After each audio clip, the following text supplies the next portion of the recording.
Amor conjugal e terapia de casal. Uma abordagem arquetípica, por Wanda de Iorio. Sumos editorial. Canal Le Conde. Caros ouvintes, caso gostem do que aqui é lido, por favor, adquiram o livro. E caso gostem do meu trabalho, levem em consideração ajudá-lo. Auxiliem doando R$1 que seja para o canal. Os links para Pix ou mesmo para compra de livros que me chegam pela Amazon estão no descritivo. Agradeço a presença. Curtam, compartilham, se inscrevam no canal, tudo isso é de grande valor e importância. Uma boa escuta a todos. Apresentação. Este é um livro há muito tempo devido e necessário, pois o estudo da dinâmica conjugal, do ponto de vista analítico, torna-se cada vez mais urgente diante das profundas modificações que a família e os relacionamentos em geral vêm sofrendo neste final de século. Uma pesquisa estatística certamente revelaria que uma grande porcentagem dos pacientes adultos que procuram consultórios psicológicos são levados por intenso sofrimento, atribuído a rompimentos ou conflitos na área amorosa. O paciente, inconsciente das projeções colocadas sobre o parceiro, faz com que esses conflitos assumam proporções dramáticas, por vezes acarretando tragédias, evitáveis por meio do autoconhecimento. Nesta leitura percebemos que se a procura homem-mulher é arquetípica e, portanto, parte da constituição humana, os conflitos que aí se estabelecem também o são.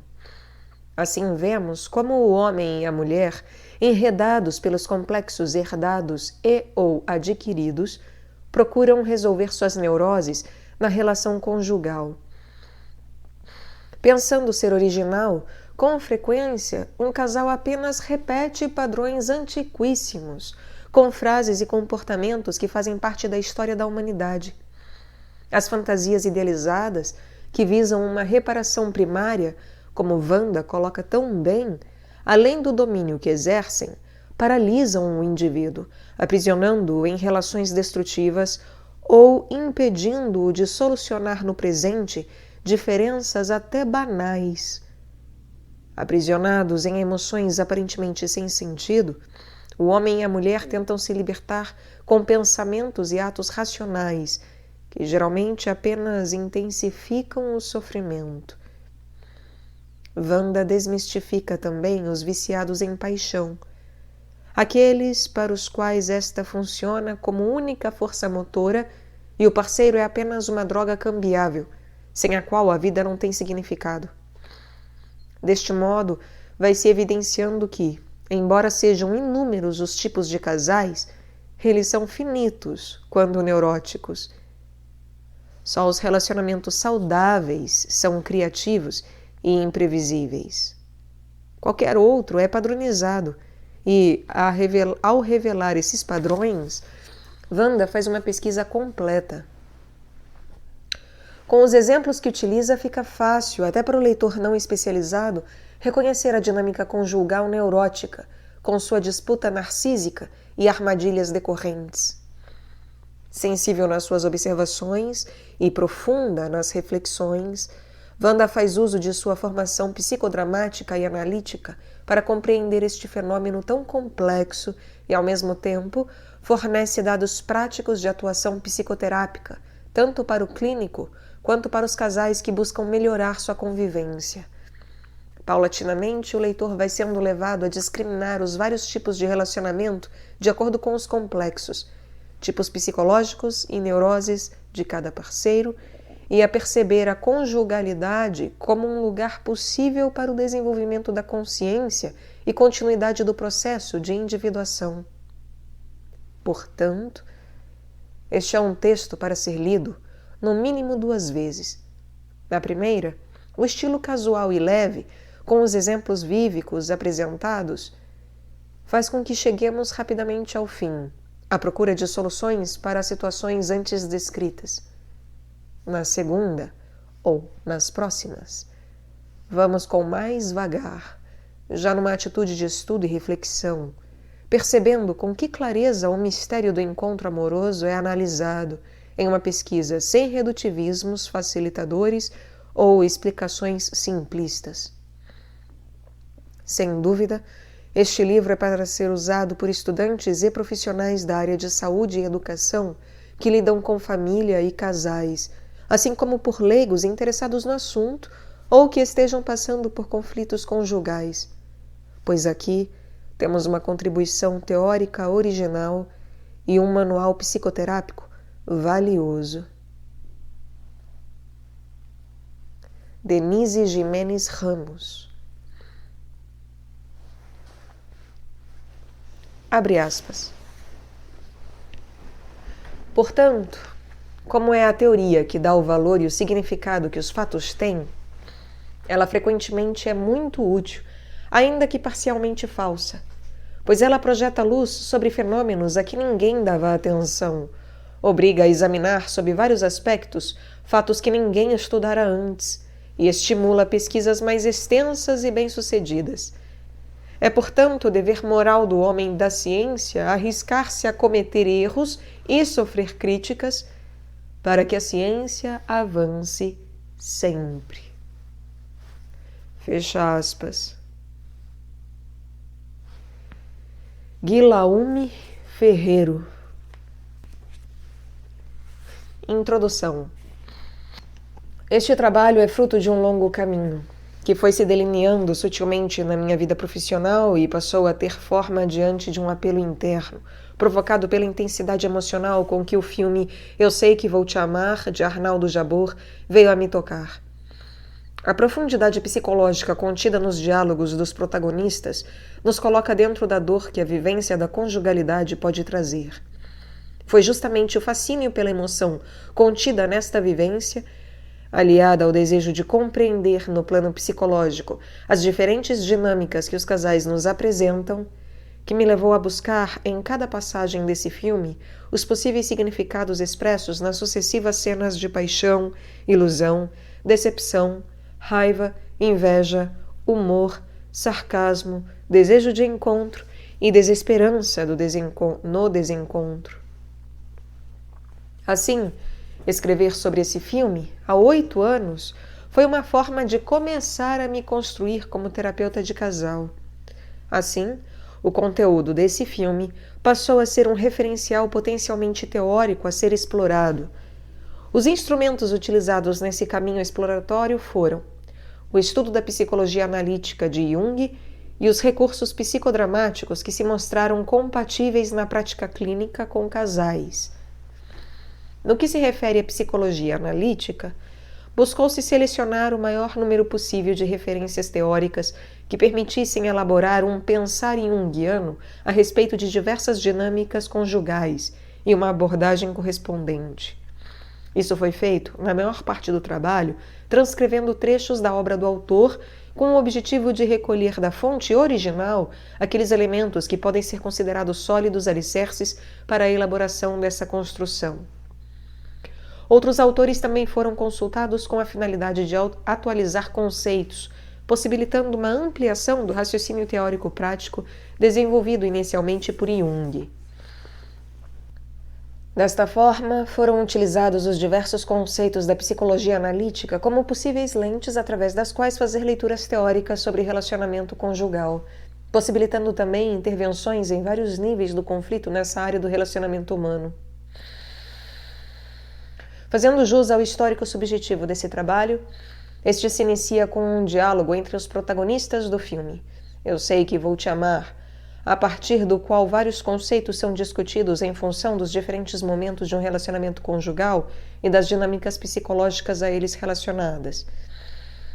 O trabalho prossegue utilizando ainda outras passagens significativas da obra já citada, buscando não somente uma compreensão simbólica da vivência da conjugalidade em seus vários aspectos, mas trazendo também casos clínicos para dar ao estudo da psicologia analítica sobre casais uma dimensão que vai além de uma concepção fenomenológica existencial, mas podendo instrumentar nossa prática clínica. Os casos clínicos apresentados tiveram seus nomes e alguns dados sem relevância alterados, para proteger a identificação dos indivíduos que nos permitiram que os mesmos fossem publicados.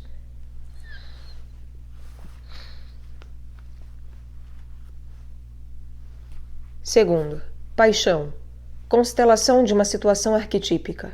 A dinâmica arquetípica na escolha do parceiro. Assim que ele a viu, apaixonou-se. Ele diz a ela, recordando, abre aspas, a primeira vez que eu te vi, você nem sabe. Foi numa festa. Antes de te ver, vi seus cabelos. Você virou o rosto. Você não me viu. Aí, eu não vi mais ninguém. Parecia que eu via num segundo tudo o que nós íamos viver no futuro. Sensação de que eu me lembrava de tudo o que ia nos acontecer. O que uma mulher tem que as outras não têm? Fecha aspas. Ela, recordando para ele, abre aspas, quem é esse homem tão lindo, andando, sorrindo, que vem na minha direção como se já me conhecesse? Mas ele não me conhece. Eu não o conheço. No entanto, é alguém que eu já vi, quando eu pensava que eu queria ver alguém que eu não conhecesse, que fosse tão lindo quanto ele, que vem andando na minha direção, me olhando, andando e sorrindo, como se já me conhecesse. Fecha aspas. Diálogo dos protagonistas do filme Eu Sei Que Vou Te Amar, de Arnaldo Jabor. Esse diálogo revela que ele tinha dentro dele uma imagem de mulher que seria capaz de realizar todos os seus sonhos.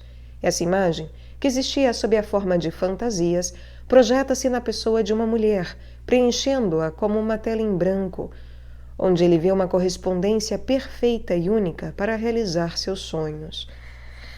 O mesmo ocorre com ela em relação a ele. Dentro dela já existia uma imagem do homem que, se encontrado, seria visto também como a tela em branco, disposto a preencher todos os seus anseios. A partir desse pseudo-encontro, cria uma certeza em bases fantasiosas de que aquele homem que ela conhecia é o mesmo que acabou de conhecer. As expectativas envolvidas nessas fantasias, aliadas a essa certeza, dão a ela a falsa garantia de um sonho sem fim. Essa interpretação psicológica de uma forma de escolha amorosa apaixonada aponta, dentre outras, uma direção que poderá auxiliar terapeutas de casal a penetrar nas complexas áreas secretas vividas entre um homem e uma mulher que se propõem a viver juntos, compartilhando projetos de várias ordens. Seria possível partir de outros pontos. Iremos privilegiar uma forma de expressão psíquica, que é o fantasiar. As fantasias. O estudo dessa importante função psíquica permite-nos iniciar a fundamentação teórica deste trabalho, usando o pensamento de Jung, ainda nos primórdios da psicologia analítica. Jung desenvolve a ideia de que a fantasia é uma forma de pensar não dirigida pela função superior da consciência e que tem, na origem de sua formação, elementos que constituem o arcabouço da psique. Fantasiar não é o privilégio das crianças ou dos povos primitivos, assim considerados pelo homem moderno. Todos nós sabemos como o comportamento infantil está intimamente ligado ao seu mundo inconsciente, dominado por personagens mitológicos com os quais a criança se identifica e até incorpora suas características mais marcantes, o que auxilia na formação de sua identidade e na exploração das diversas formas de estar no mundo. Com o desenvolvimento, gradualmente, essa forma de elaborar ideias, imagens e pensamentos vai dando lugar a uma forma de pensar mais dirigida, e a criança vai adequando sua conduta e referências mais objetivas, frequentemente relacionadas ao plano da realidade externa, como, por exemplo, noções de tempo, espaço, limites, ordens, etc. Manifestações desse mundo arcaico continuam presentes no adulto, expressas nos sonhos, obras de arte, etc. Jung escreveu, abre aspas, pelo pensamento fantasia se faz a ligação do pensamento dirigido com as camadas mais antigas do espírito humano, que há muito se encontram abaixo do limiar do consciente. As fantasias que ocupam diretamente o consciente são os sonhos acordados, fantasias diurnas, a que Freud, Flournoy, Pick e outros deram particular atenção. Depois vêm os sonhos, que inicialmente oferecem um aspecto enigmático ao consciente e só adquirem sentido através dos conteúdos inconscientes reconhecidos indiretamente. Finalmente, existem sistemas de fantasias, por assim dizer, totalmente inconscientes, num complexo separado, que apresentam tendência à constituição de uma personalidade à parte. Fecha aspas. Assim, Jung reconhece 3 tipos de fantasia, como expressão de diferentes funções psíquicas. Fantasias inconscientes, oriundas do inconsciente coletivo, que se traduzem através de símbolos ligados a temas mitológicos, arcaicos.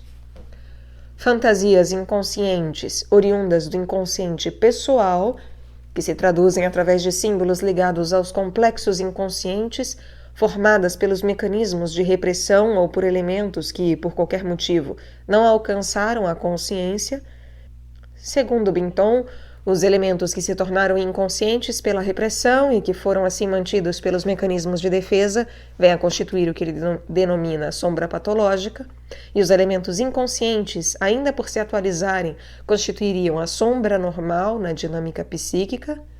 Mais adiante neste trabalho abordaremos tais dinamismos psíquicos a partir da perspectiva do relacionamento conjugal, e as fantasias conscientes, síntese complexa dessas vivências, pessoais e coletivas, cujo acesso à consciência permite ao ego certa organização e direção.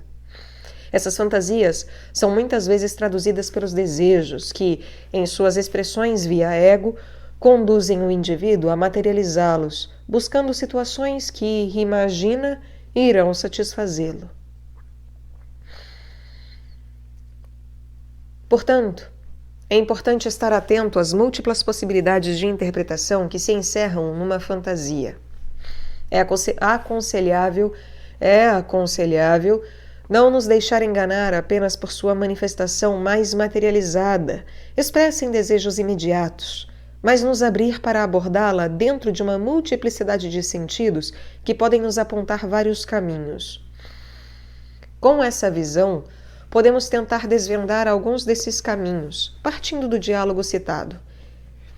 Este se refere ao primeiro grande momento do relacionamento amoroso, quando se inicia, o momento do encontro, de idealização do outro, da escolha apaixonada.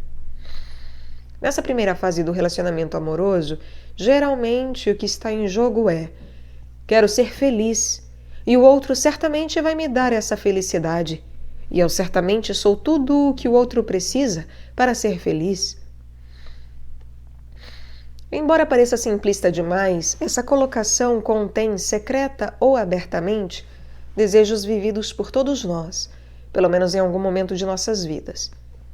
Bom seria se assim fosse. É natural fazer muitos planos nessa fase. Aqui, tudo parece mágico. As diferenças individuais não contam. As atitudes que desagradam não são relevantes.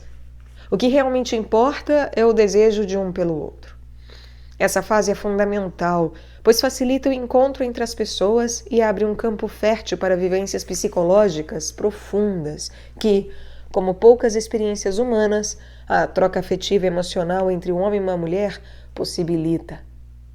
Ao longo deste trabalho, vamos perceber como essa experiência acompanha o casal durante todo o seu relacionamento, instalando e reinstalando um rio de emoções, em cujo leito vive um mundo arquetípico simbólico capaz de arrastar as pessoas às profundezas de suas psiques, encaminhando-as para o bem ou para o mal, em termos da solução pessoal de suas vidas. São os aspectos positivos e negativos da paixão. Os arquétipos: sombra, ânima e ânimos. Que aspectos da psique estão relacionados com a paixão? No plano inconsciente, o outro geralmente é o correspondente de uma imagem pré-existente na psique, como uma peça de teatro já escrita em que o personagem estivesse à espera do ator. Esse ator está investido da responsabilidade de recitar um texto cujo roteiro não foi escrito por ele, mas espera-se dele fidelidade absoluta ao script. O ator é, às vezes, apenas uma forma de representação psíquica de um personagem do mundo interno do outro. O ator é, às vezes, apenas uma forma de representação psíquica de um personagem do mundo interno do outro. O diálogo do filme Eu Sei Que Vou Te Amar nos mostra que uma situação arquetípica foi constelada. A figura do homem engoliu a figura da mulher e vice-versa. Cada parceiro tomou o outro como uma representação de uma parte de sua psique. Jung deu aos arquétipos ativados nesse contexto o nome de ânima, contraparte feminina inconsciente do homem, e de ânimos, contraparte masculina inconsciente da mulher. Aqui, ânimos e ânima se apaixonaram. Eis a situação arquetípica constelada. Jung escreveu, abre aspas, os conteúdos do inconsciente pessoal são aquisições da existência pessoal, ao passo que os conteúdos do inconsciente coletivo são arquétipos que existem sempre e a priori. Os conteúdos do inconsciente pessoal são aquisições da existência pessoal, ao passo que os conteúdos do inconsciente coletivo são arquétipos que existem sempre e a priori. Fecha aspas. Abre aspas. Empiricamente, os arquétipos que se caracterizam mais nitidamente são aqueles que mais frequentemente e intensamente influenciam ou perturbam o eu. Fecha aspas. São eles a sombra, a ânima e o ânimos. Os conceitos de ânima e ânimos são considerados atualmente bastante controvertidos. Vamos relacionar aqui alguns aspectos desses conceitos que nos parecem coerentes e importantes para este trabalho. Jung considerou que uma das formas com que o inconsciente se faz representar, quer seja via sonhos, fantasias, visões ou outros tipos de projeção, é através de personificações. No caso da ânima, por se tratar de um arquétipo específico do homem, seu fator subjacente possui todas as qualidades de um ser feminino, compensando a unilateralidade da consciência formada a partir de um padrão ego-masculino. O mesmo raciocínio se aplica ao ânimos, considerado como um arquétipo específico das mulheres. Citando Jung, abre aspas, do mesmo modo como o homem é compensado pelo feminino, assim também a mulher o é pelo masculino. Fecha aspas. Aqui nos deparamos com outro problema, que é a definição do que é ser homem e mulher, o que é masculino e o que é feminino. As referências utilizadas para essas conceituações têm sido parciais, culturalmente tendenciosas, o que tem levado pessoas de diferentes áreas a rediscuti-las. No campo da psicologia, esse tema vem sendo abordado de muitas formas, inclusive através do trabalho com o Gender Group, grupo de gênero, que são grupos onde homens e mulheres discutem seus papéis, suas emoções e preocupações ligadas a esses papéis, como homens e mulheres. A personalidade de um indivíduo se desenvolve tendo na sua base múltiplas construções, que levam a outras tantas construções. O construído é sempre um produto dessas multiplicações de vivências e, ao mesmo tempo, um gerador de novas construções. Portanto, a construção do gênero masculino e feminino se faz a partir de um complexo conjunto de símbolos que se constelam no campo relacional e ou mundo que determinarão a construção de um ego masculino ou feminino. Essa construção tem uma base arquetípica, que está intimamente ligada à condição biológica do indivíduo, às vivências a ela condicionadas, assim como uma série de identificações ao longo do desenvolvimento que serão responsáveis pelas ligações que o indivíduo estabelecerá com o mundo. Continuando a citar Jung, abre aspas, em princípio, a ação da ânima e do ânimos sobre o eu são idênticas. É difícil eliminá-las. Primeiro, porque são bastante poderosas e enchem a personalidade do sentimento inabalável de que ela está de posse da justiça e da verdade. E, em segundo lugar, porque sua origem foi projetada e parece fundada consideravelmente em objetos e situações objetivas. Sinto-me propenso a atribuir às duas características dessa ação as qualidades do arquétipo em geral. De fato, o arquétipo existe a priori. Este fascina a consciência e a mantém hipnoticamente prisioneira. Fecha aspas. Abre aspas. A autonomia do inconsciente coletivo se expressa na figura da ânima e do ânimos. Eles personificam os seus conteúdos, os quais podem ser integrados à consciência depois de retirados da projeção.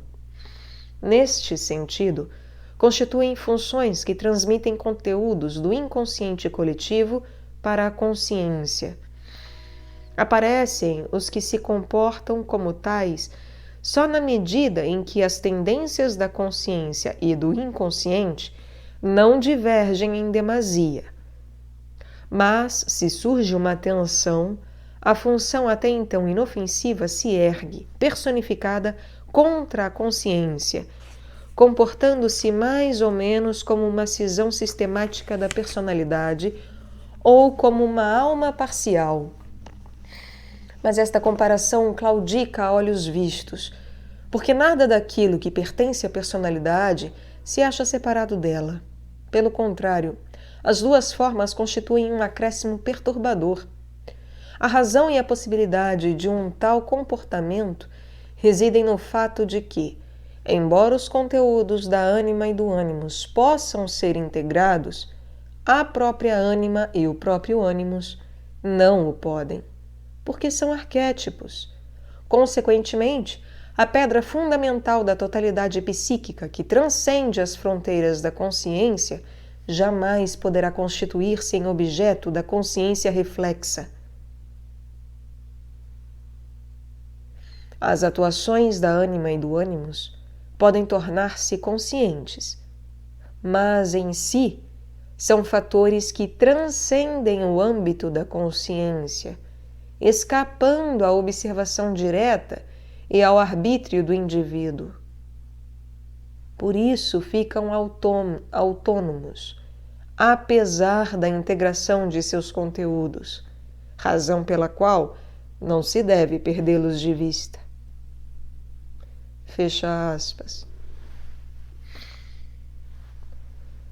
Para Jung, ânima e ânimo são verdadeiros psicopompos, abre aspas, isto é, um intermediário entre a consciência e o inconsciente. Fecha aspas. Segundo o autor, é extremamente difícil nos conscientizarmos das projeções do par ânima-ânimos. Abre aspas. O ânimos e a ânima constituem parte de um domínio especial da natureza, que defende sua inviolabilidade com o máximo de obstinação. Fecha aspas. O autor aponta para os esforços morais e intelectuais exigidos para desfazer essas projeções, chegando inclusive a questionar a validade da intromissão da psicologia nesse campo tão profundo da natureza psíquica. Considera mais fácil o reconhecimento da sombra, outro arquétipo do inconsciente coletivo. Isso porque este guarda uma proximidade maior com o inconsciente pessoal, representando os aspectos obscuros da personalidade, ligados a problemas de ordem moral.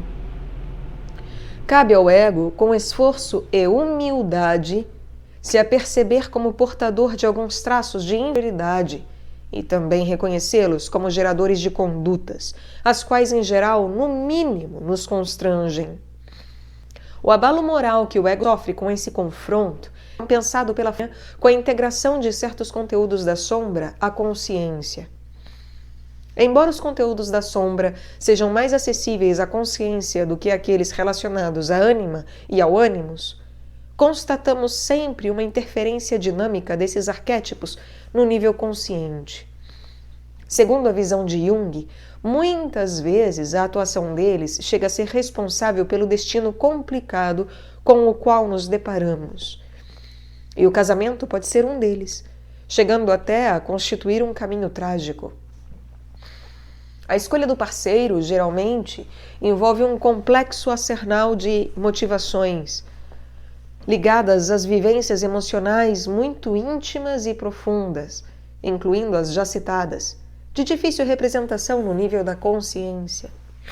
Misturam-se desejos de várias ordens, e quanto mais inconsciente o indivíduo estiver desses desejos, maior a possibilidade de tais conteúdos serem fisgados numa relação. Isso ocorre porque certas características observadas em alguém podem levar um outro indivíduo a estabelecer com ele uma relação inconsciente, que o leva a crer de maneira errônea que esse alguém é idêntico àquilo que nele é visto. Pode acontecer que a pessoa, ao fazer a escolha do parceiro, tome o outro, pelo menos parcialmente, como uma parte de sua própria personalidade, dissociada de sua consciência, e que então passa a fazer parte daquele outro, tornando-o verdadeiro hospedeiro de conteúdos psíquicos que não lhe pertencem. Esse mecanismo pode caracterizar uma projeção defensiva dos conteúdos da ânima e do ânimos. O indivíduo que não consegue tomar para si aquilo que constitui parte de seu mundo interno fica perdido de si mesmo, buscando achar-se no outro. Mecanismo de projeção, movimento criativo e defensivo da psique. As fantasias correspondentes ao parceiro idealizado, desenvolvidas antes de uma relação, podem ser reflexo de como as experiências pessoais se relacionaram com o mundo arquetípico e deram forma aos arquétipos da ânima e do ânimos. Elas dirigem o indivíduo na busca de alguém que pode representar uma promessa reparatória de vivências passadas, que acabaram por impingir à personalidade uma cisão entre a emergência natural dos elementos inconscientes e sua representação na consciência. Trata-se aqui de uma forma de projeção defensiva da psique. Por outro lado, a escolha desse alguém pode representar um caminho criativo para o desenvolvimento mútuo das personalidades envolvidas. Isso se faz possível principalmente na relação com o sexo oposto, em que a projeção dos arquétipos ânima e ânimos é inevitável e contundente, possibilitando a atualização dos conteúdos a eles relacionados e sua integração à consciência com a ajuda indispensável do outro, que, por um tempo, foi o portador dessas projeções. Mesmo quando, nesta segunda situação, que pode ser bastante gratificante para o casal e dar-lhe suporte para o crescimento mútuo, ainda assim, o trajeto a ser percorrido não se faz sem, pelo menos, alguns percalços. Frequentemente, as projeções exercem um certo domínio sobre a personalidade de quem as recebe, chegando a controlar sua conduta. Em vários momentos das sessões de terapia conjugal, temos acesso a esse controle de conduta exercido por meio de projeções mútuas, por um parceiro sobre o outro. Exemplo desse controle pode ser demonstrado pela seguinte situação. A terapeuta faz uma pergunta de grande complexidade simbólica para Sandra, que não respondeu prontamente, trazendo seu corpo para a frente do sofá, numa atitude reflexiva. Alex imediatamente começou a pressioná-la a falar, dizendo que ela não estava ligada na conversa, que estava no mundo da lua e que ele tinha certeza de que ela nem sabia o que havia sido perguntado. Discutiram sobre isso e, de fato, quando ela tentou responder, estava visivelmente transtornada e já não se lembrava mais qual era a pergunta. O esquecimento de Sandra deu a Alex a prova do que ele dizia sobre ela.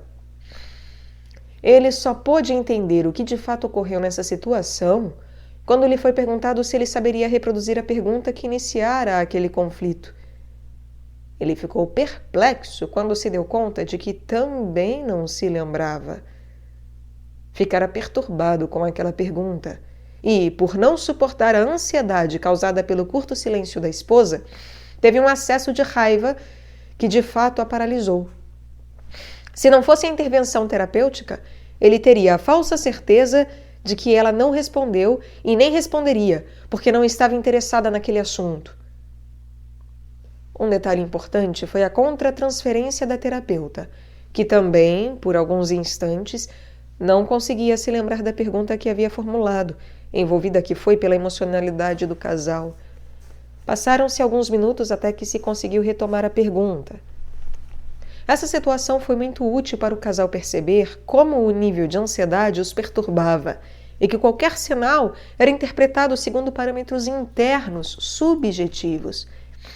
Essa forma projetiva de se relacionarem tinha uma eficácia sobre o comportamento do outro, levando-o a corresponder inconscientemente a essas projeções.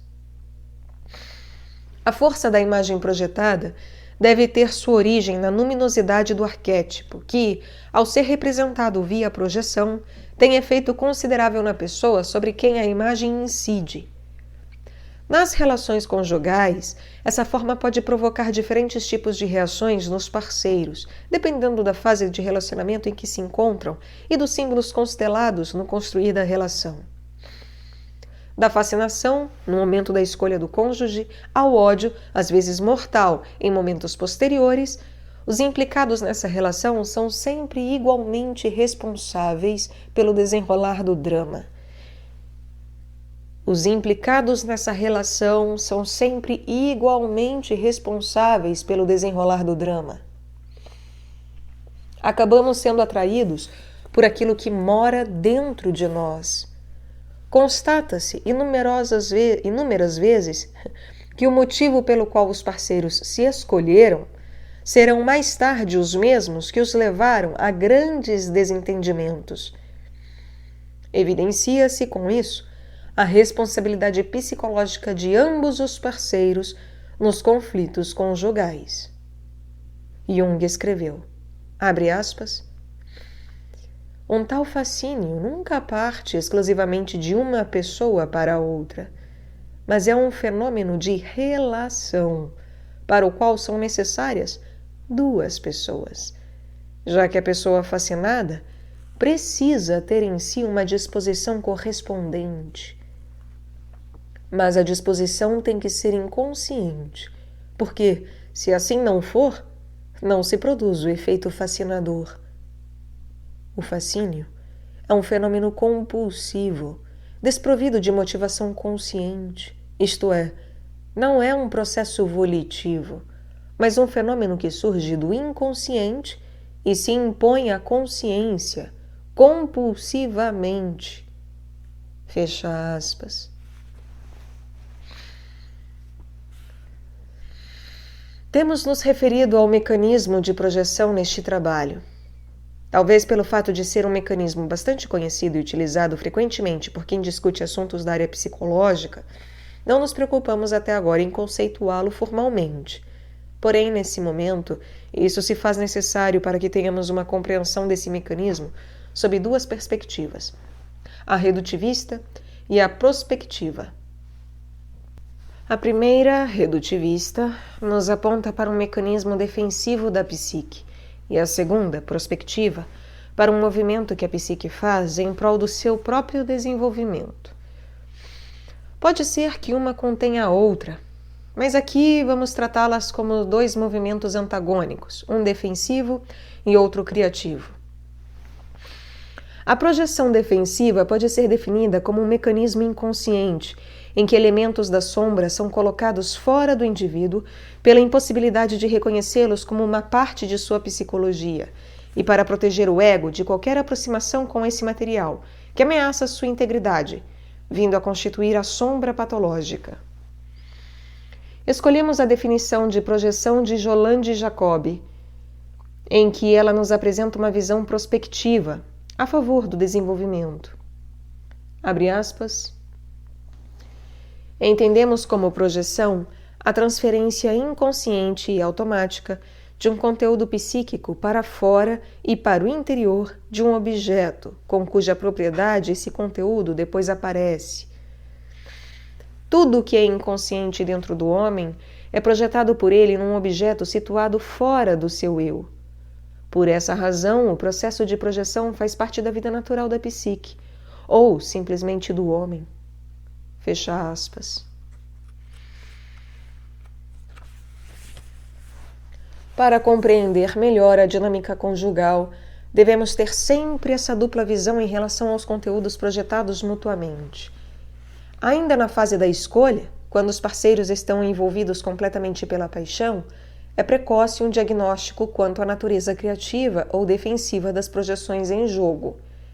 Psicologicamente falando, ao tentar buscar a si mesmo no outro, o indivíduo está em busca de si mesmo, portanto, na trilha da sua individuação. Porém, os caminhos que ele irá percorrer nos mostrarão se os mecanismos responsáveis pelas projeções instalaram-se de forma defensiva, a serviço da neurose dos parceiros, ou de forma criativa, a serviço de seu desenvolvimento. Vamos então nos deparar com os caminhos e os descaminhos da paixão. Quando um relacionamento amoroso é capaz de se sustentar de tal forma que os parceiros possam, ao longo do tempo, reformular a base idealizada sobre a qual a relação se construiu, então a paixão que os aproximou e os uniu tinha, na sua essência, a semente de um encontro fértil, capaz de favorecer o desenvolvimento de duas personalidades que, juntas, se multiplicam. A idealização do parceiro escolhido está sempre presente, com maior ou menor intensidade, sendo a decepção com o outro diretamente proporcional ao nível da idealização. O desenvolvimento do vínculo conjugal dependerá da capacidade dos indivíduos de lidar com a frustração com que se deparam quando a imagem idealizada não corresponde mais ao comportamento do outro, e também dependerá da condição psicológica dos parceiros para reestruturarem o vínculo em bases mais reais. Essa fase da escolha idealizada muitas vezes termina quando os noivos se despedem na igreja, ou no dia seguinte em que passaram a morar juntos, ou ainda um pouco mais tarde, quando o dia a dia traz a pessoa real para o relacionamento. Frequentemente nos inteiramos desse abismo criado abruptamente entre o casal já na primeira entrevista. Certa vez, entrevistando um casal, a esposa relata a grande decepção que o marido lhe causou na manhã seguinte à noite de núpcias. Ela acordou cedo, preparou um delicioso desjejum e levou para o marido, que estava dormindo. Este, mal-humorado por ter sido acordado, não quis comer. Ela então jogou o delicioso desjejum no lixo. Comenta que daí para frente foi uma decepção atrás da outra, e que o casamento fora, junto com o café, para o lixo. Não é fácil para o ser humano abrir mão de seus desejos e fantasias, ou mesmo transformá-los na direção de uma reformulação que atenda a necessidades mais atuais, o que poderia favorecer, no encontro com o parceiro, uma relação cada vez mais diferenciada e profunda. Mas este movimento exige maturidade. Exige que os casais sejam capazes de abdicar de suas fantasias infantis de felicidade. Um dia, todos nós sonhamos ser Cinderelas e Rapunzéis ou príncipes e acalentamos secretamente a esperança desse encontro mágico. Ainda que disfarçadamente, mesmo enquanto adultos, essas fantasias continuam presentes e interferindo nas nossas condutas, reivindicando, de alguma forma, sua realização. Um exemplo que ilustra essa colocação pode ser retirado de um comentário de uma paciente, 27 anos, casada há menos de 2 anos, cujo relacionamento conjugal está bastante insatisfatório, principalmente na área da sexualidade. Eles tiveram um casamento principesco, mas estabeleceram rapidamente um jogo perverso de um não poder conferir valor ao outro, tentando dessa forma deter o poder e o controle da relação. O que cada um mais precisava era receber aprovação. E por isso mesmo, este é o grande tesouro que cada um guarda como trunfo, nessa luta que virou o casamento. Ela diz, abre aspas, quando eu o comparo com os outros homens, ele ganha de todos. Por isso, eu acho que gosto dele. Eu só vou me separar dele se eu achar um príncipe encantado. Fecha aspas. Constata-se com esse exemplo a resistência de uma personalidade infantil e imatura em abandonar aquilo que vem constituindo e mantendo seu sentido de identidade. Um castelo de areia construído para abrigar fantasias onipotentes de um ego tão inconscientemente frágil que precisa buscar sempre fora de si uma força irreal, de tal forma insuperável que a miséria humana jamais abateria e com a qual ela está projetivamente identificada. Nessas situações, eu costumo falar para os casais em análise, trazendo para os nossos encontros um certo humor, que não existe príncipe nem princesa nos termos que eles estão buscando.